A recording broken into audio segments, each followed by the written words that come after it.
Après la fin de la guerre de Cent Ans, en 1453, la France est fatiguée, mais elle a gagné. Le roi a maintenant plus de pouvoir, et peu à peu, le pays se reconstruit. Les châteaux forts deviennent moins utiles, et les rois commencent à créer une armée permanente pour défendre le royaume. Au VIe siècle, une grande nouveauté arrive, la Renaissance. C'est une époque où on redécouvre l'art, les sciences, les livres et les idées venues d'Italie. Les rois comme François Ier aiment les artistes, les écrivains et construisent de magnifiques châteaux comme à Chambord.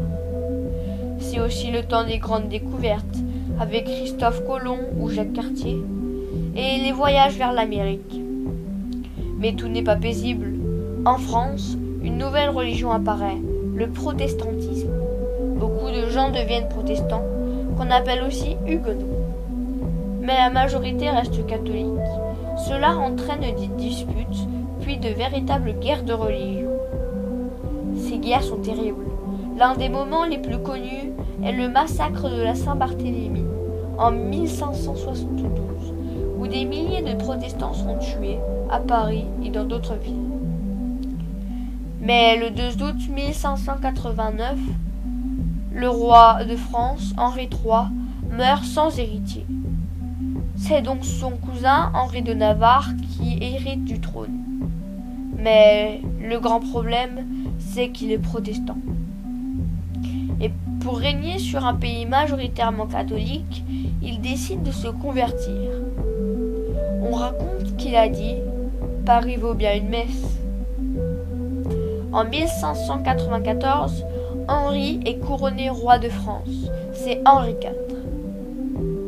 Pour rétablir la paix, il signe en 1598 l'édit de Nantes qui donne aux protestants le droit de pratiquer leur religion tout en laissant la place centrale aux catholiques. Henri IV est apprécié du peuple. On l'appelle le bon roi Henri. Il voulait que tous les Français vivent mieux et aurait dit « Je veux que chaque paysan ait une poule dans son pot le dimanche ». Grâce à lui, après un siècle de guerre et de division, la France retrouve enfin un peu de paix et d'unité.